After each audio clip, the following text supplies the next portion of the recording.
Rain lashed the city streets, transforming asphalt into glistening rivers of chaos. Jacob knelt in the middle of a rain-slicked road, his shirt soaked through, clinging to his back like a second skin. Before him, a woman in a striking orange gown struggled to stand, her elegance marred by mud caking her dress and a snapped stiletto heel dangling from her hand.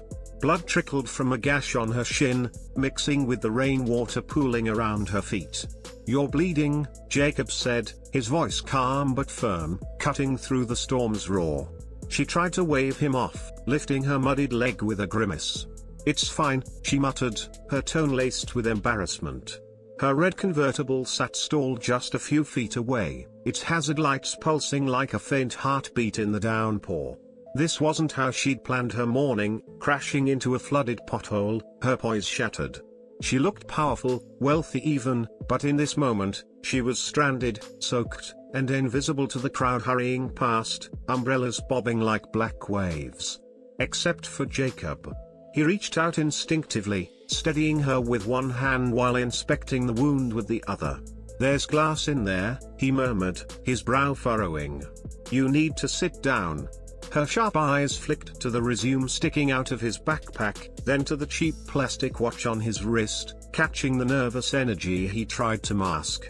"You're in a hurry," she said, her voice low but perceptive. He nodded, rain dripping from his hair. "Interview. Then go," she said quickly, though she swayed slightly, barely able to stand. "You're hurt," he countered, not budging. "Come on, there's a cafe across the street. We'll dry off, clean you up." She hesitated, pride battling pain, but finally leaned on his arm, limping as they crossed the street. "Hey, before we dive deeper into this gripping tale, hit that like button if you're already hooked, and drop a comment to tell us where you're watching from. Subscribe to Midnight Tales for more stories that pull you in and don't let go.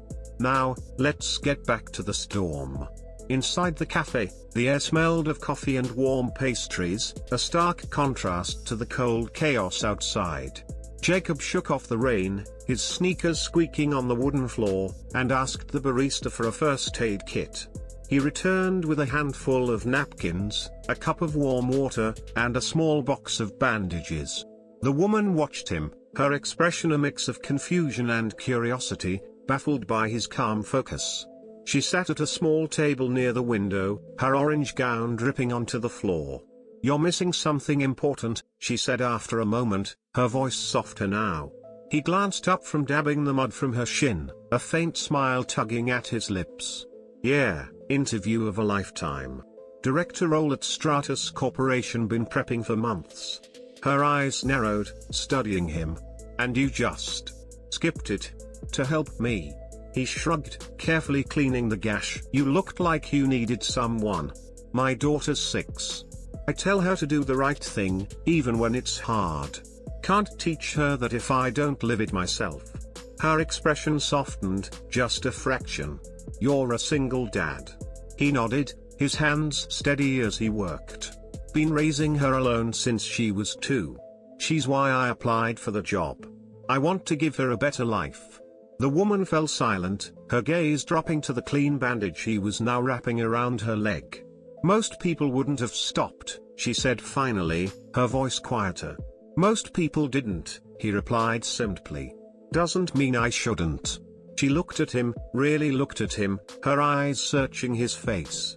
"Thank you," she said, the words carrying a weight that hung in the air.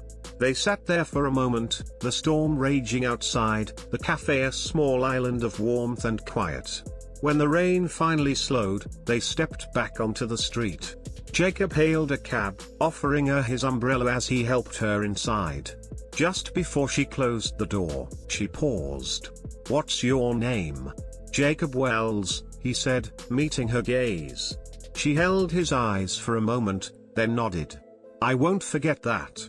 The cab pulled away, its taillights fading into the grey blur of traffic.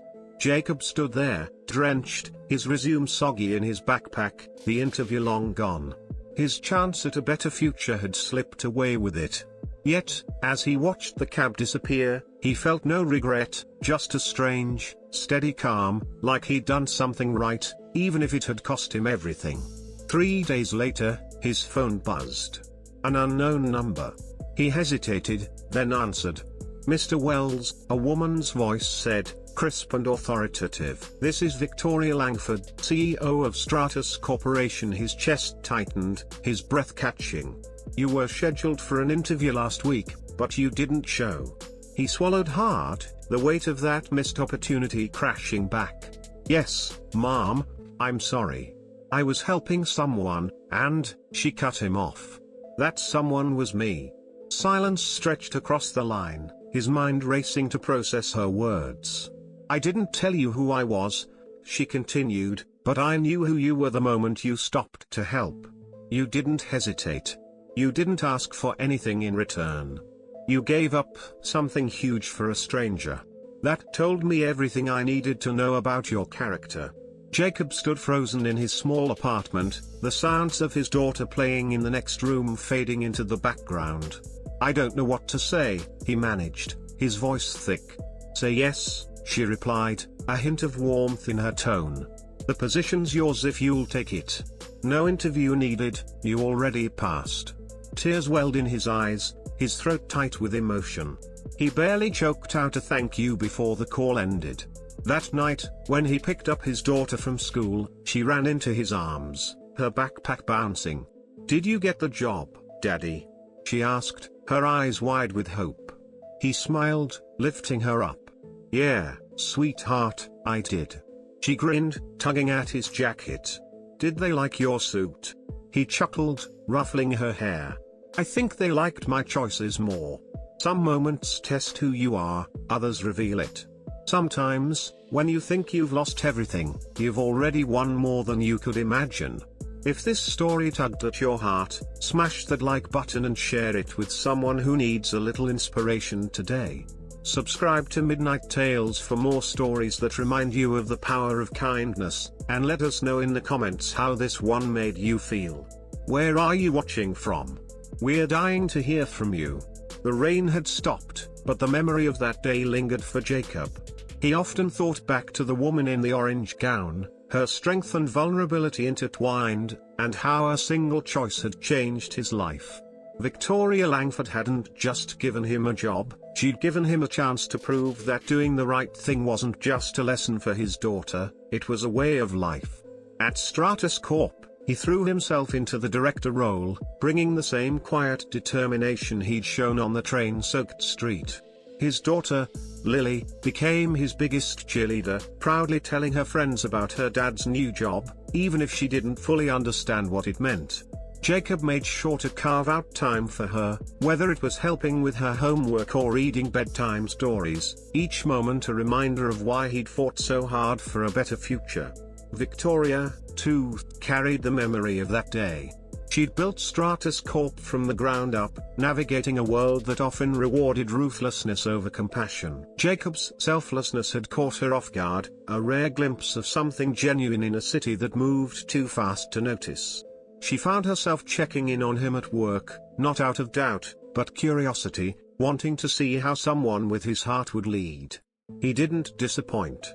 His team respected him, not because he demanded it, but because he earned it, listening as much as he led, always willing to roll up his sleeves when the work got tough.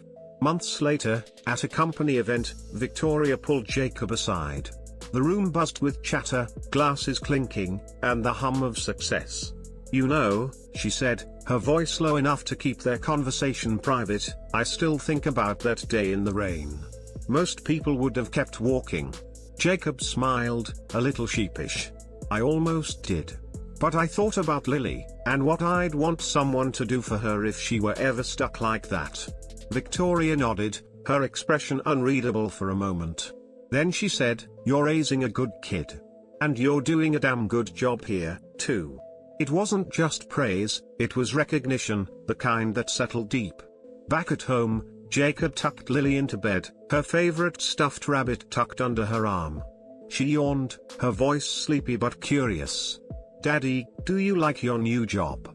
He brushed a strand of hair from her face, his heart full. "I do, kiddo. It's helping us build a better life." She smiled, her eyes drifting shut. "I'm proud of you," she mumbled, already half asleep. Jacob sat there for a moment, the weight of her words sinking in. He'd taken a risk that day in the rain, not knowing where it would lead.